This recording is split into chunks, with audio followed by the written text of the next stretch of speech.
Hi, I'm Menaka Raman-Wilms, and you're listening to The Decibel from the Globe and Mail. Omicron is spreading quickly in many parts of Canada. I'm urging Canadians across the country to please carefully consider and adjust your holiday plans to minimize risks and maximize... Now is not the time to travel. Once you have left the country, once you are stranded, once you are sick, there is little the Canadian government can do to help you. Let's take Ontario as an example. Daily new COVID cases more than doubled in less than a week. The Omicron variant transmits fast enough that it is already the dominant variant in Ontario.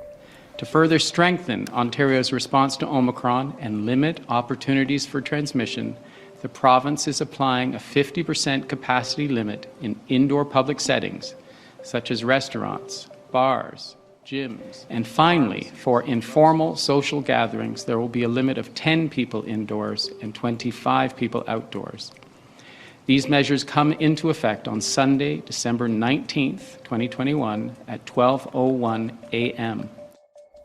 With case numbers growing so fast and new policies coming from provincial and federal governments, the Globe's science reporter, Ivan Semeniuk, is here to break down how Omicron is different from the Delta variant and what the science tells us about gathering during the holidays. This is The Decibel.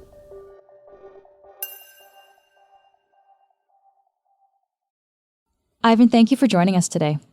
It's good talking to you. So we are recording this Friday afternoon, and things are changing pretty quickly here. But let's break down what we actually know about Omicron so far. Can we start with what scientists are studying about this variant?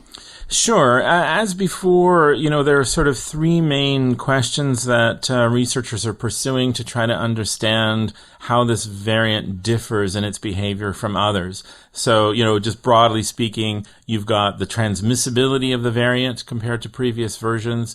We've got the question of vaccine breakthrough or vaccine escape. How well can it evade the vaccines that have been used up till now? And finally, there's the question of severity. Is there a change in the nature of the disease that it causes? All of these three things, of course, feed into the one thing that really matters in terms of the public health response, which is how many more people are likely to be in hospital as a result of this coming or this Omicron wave that's, I guess it's fair to say now, it's in progress. It's not just coming. Mm-hmm. So let's break down each one of those there. So we'll start with the first one that you mentioned, transmissibility. This is about how easily and quickly Omicron can spread then. Research is fairly early here, but is there anything specifically that you've seen from scientists that I guess give us some very clear ideas about just how transmissible this is?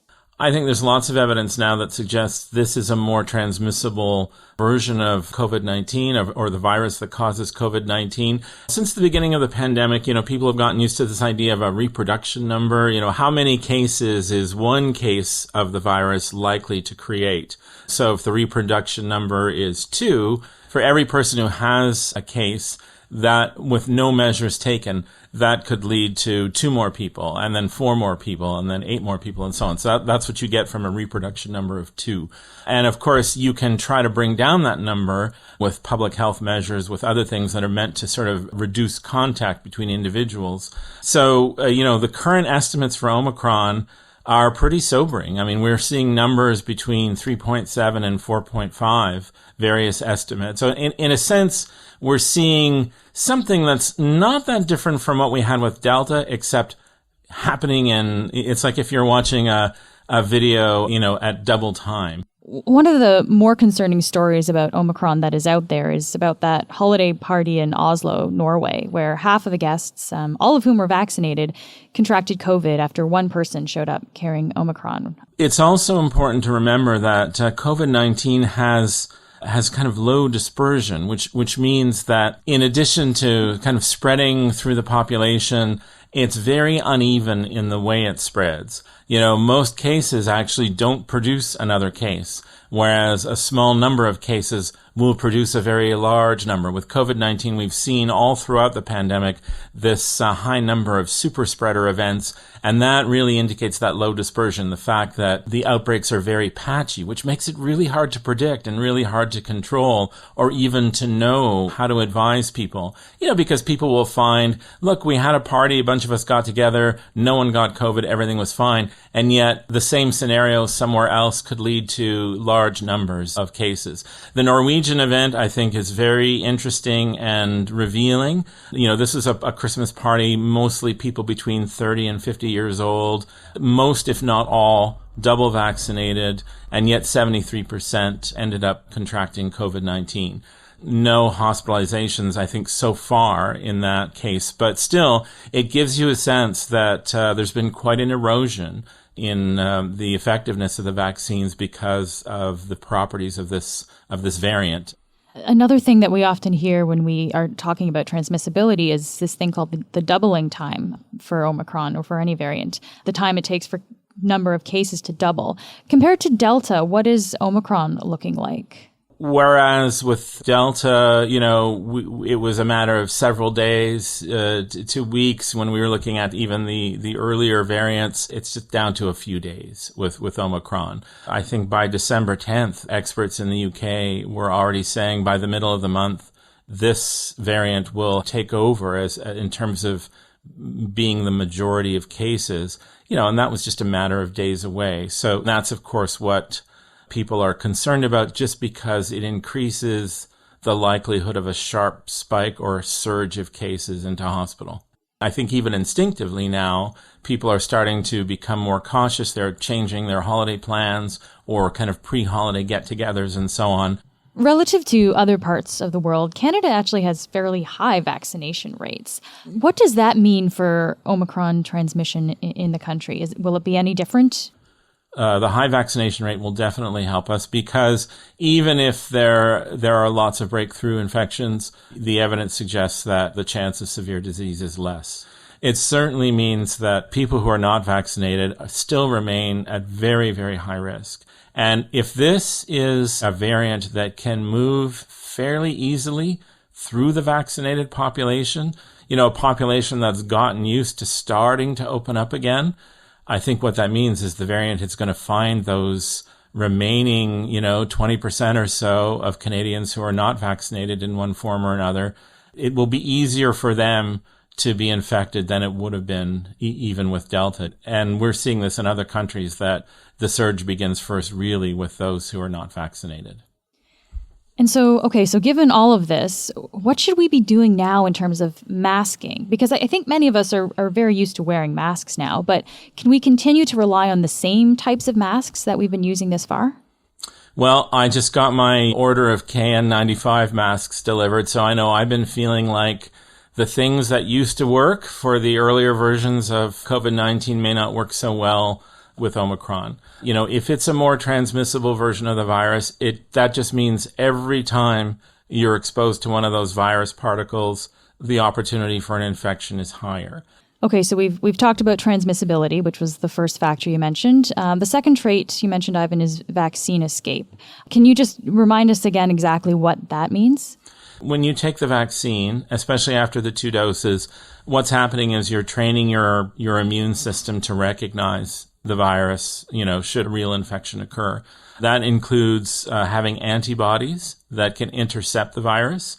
But those antibodies have a specific shape, almost like a Lego block kind of shape, that is meant to fit in to certain contours of the spike protein of the coronavirus, basically to try to latch on to the virus before it can fix itself onto a cell and try to enter. So because this virus has a somewhat different shape, those antibodies may not be attaching as well. They may not be able to stop infection as well. That's really where you get these breakthrough infections, where we know on average, what the efficacy of the different vaccines is or are, but that changes over time. There's been some immune waning. And also it varies from individual to individual. So that means there's always a chance, even if you're vaccinated, under any circumstances, that you could still get an infection. What has happened, though, is that, the vaccines are clearly showing their ability to sort of blunt the infection, even if they can't stop an infection, so that the chance of a severe infection is much less. But overall, we're seeing that 2 doses seems not to be enough, perhaps even in the majority of cases, when exposed to Omicron. And this is why there's been such a push for boosters. It does seem that, that 3rd dose does seem to raise your immune response to the point where, this is very approximate, but perhaps 3 doses with Omicron is not that different than 2 doses with Delta, for example.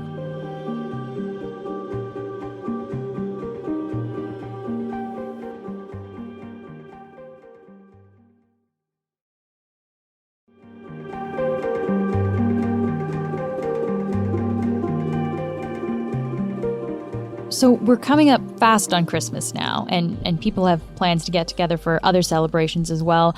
What are the experts saying about how safe it is to gather with others right now? The information on what we should be doing over the holidays is sort of changing day by day, but it's all moving in the same direction. Reduce the number of contacts. Prioritize those contacts that are most important to you and try to reduce elsewhere. Different provinces have different guidelines about this, and probably we're going to see more of that evolve, even in the days leading up to Christmas and beyond. It's back to sort of where we were in the first year of the pandemic, which is just think about every single contact and how much can you reduce the possibility of transmission, either by not being indoors, masking, keeping some distance, and also, where applicable, making use of rapid tests and other means of determining whether someone might be infected. Ivan, what have experts told you about how their holiday plans are changing now? As I speak to people, I am also asking them how they are viewing this, how it's affecting their own personal plans. And by and large, people are saying that they're trying to reduce the contacts. Certainly, people are not making plans to travel to any degree, and in some cases are planning events where they can either move outside or have rapid testing. But early on, it's hard to say what early on is with this. Things are changing so fast. But even in early December, I was hearing from experts who are following this closely, and especially those who are in touch with what's happening in South Africa, that this was not going to be a normal Christmas. And so we should be moving that expectation off the table. We've heard a lot of reports, I think, that Omicron might be more mild compared to the Delta variant. But we've also seen public health experts kind of cautioning against that assumption. So what does the science say about how severe it is? The science is still very early on this. It's intriguing, but it's early. We certainly had some indications from South Africa that it seemed to be that with this increase in the Omicron variant, there were fewer hospitalizations on average. But there are lots of caveats to that. The South African population is quite different from the Canadian population, both in terms of the demographics. It's a younger population on average, and also a population that has had higher exposure to COVID from previous infection. So there's some reasons to think, okay, maybe South Africa is a bit different. But also more recently, even this week with the science table here in Ontario, people pointing out that we are starting to see a climb in hospitalizations in South Africa. Of course, hospitalizations, especially severe cases, are a lagging indicator, right? First you get lots of cases, and then only later do you get the severe cases, because in some cases those take weeks to develop. So it's a bit too early to say just how severe this is. Having said that, there are some really interesting clues. There was a study that got a lot of attention, not peer-reviewed and obviously based on limited data, but a group in Hong Kong looking at some of their patients with the Omicron variant and seeing that variant was had higher presence in the upper airways as opposed to down in the lungs. And again, they also said this is preliminary, but, compared to Delta, if Delta, rests deep in the lungs, and this is true even for earlier versions of COVID-19, getting down into the lower airways, down into the lungs is where you might increase the chances of a more severe outcome. Whereas if the variant is infecting primarily in the higher up in the airways before it gets into the lung, maybe that lessens the chances of severe disease. So they were positing that as one possible factor in why we might see fewer severe cases, but probably not the only factor. And of course, it's still early days. It might be causing a more mild infection. But what you're saying, though, is that it still could have an overall impact on the healthcare system that could be quite drastic then. Is that right? Absolutely. So people are making calculations for themselves and their families kind of based on individual risk. When they think about, okay, how much more easily does this variant transmit? How more likely is it that it will break through the vaccines? What are the chances of getting severe disease?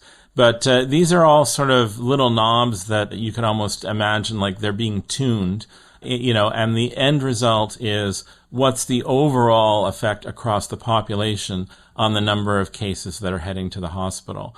And certainly the high transmission and the potential for a vaccine escape, and because the case numbers are climbing so rapidly, that can outweigh the possibility of a less severe disease, even though we're not even sure how possible that is.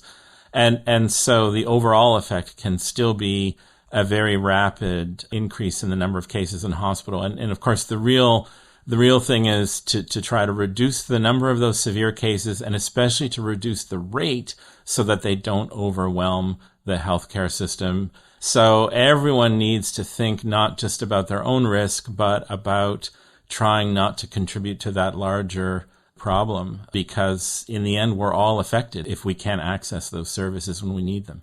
So what is it about this variant, at least according to the early data, that seems to make it more transmissible and perhaps more mild of an infection? Wherever the answer lies, it all has to do with the number of mutations to the genome of this particular variant. But overall, there are more than 50 mutations across the entire genome of the variant. And in the spike protein, there are over 30 mutations. And that's roughly 3 times more than we've seen with any of the previous variants of concern. One interesting speculation that came up in one of my interviews was that you have to ask yourself, how did this variant come by so many different mutations? So far, what we've learned about these variants of concern is the theory is that they arise in immunocompromised individuals, people who are unable to shake the virus completely. Maybe their immune system is partially effective at beating back the virus, but not entirely effective. And what that tends to do is select versions of the virus within that one individual, versions of the virus that are more effective. And then they are the ones that end up getting transmitted to others. And at this point, unfortunately, we're sort of in the realm of speculation because the data are still coming in. And some of the studies that will really tell us what's going on and what all of these changes are really doing are still going to take months. Months, meaning kind of the springtime before we really have a sense? Sure. And I think that's, again, just to circle back to where we started and the fact that what really matters here is keeping people out of hospital. And if people feel like they're getting a bit of a whiplash from all of these COVID measures, and first they said I could do this, now I can't do this, now I'm supposed to do this, part of the reason is because there are enough unknowns that people who are in charge of making public health decisions realize that if they wait for all the evidence to come in, it will be too late. So a lot of these measures may be precautionary. And if we're lucky, maybe it'll turn out that it wasn't as bad as we thought it was going to be. Ivan, thank you so much for speaking with us today. Thank you. That's it for today. I'm Menaka Raman-Wilms. Our producers are Madeline White and Cheryl Sutherland. David Crosby edits the show, and Michal Stein edited this episode. Kasia Mihailovich is our senior producer, and Angela Pacenza is our executive editor. Thanks to Ivan Semeniuk. You can find more of his work at theglobeandmail.com. You can also email us at thedecibel@globeandmail.com. If you want to reach me, I'm on Twitter at MenakaRW. And if you haven't already, please follow The Decibel wherever you get your podcasts. Thanks so much for listening, and I'll talk to you tomorrow.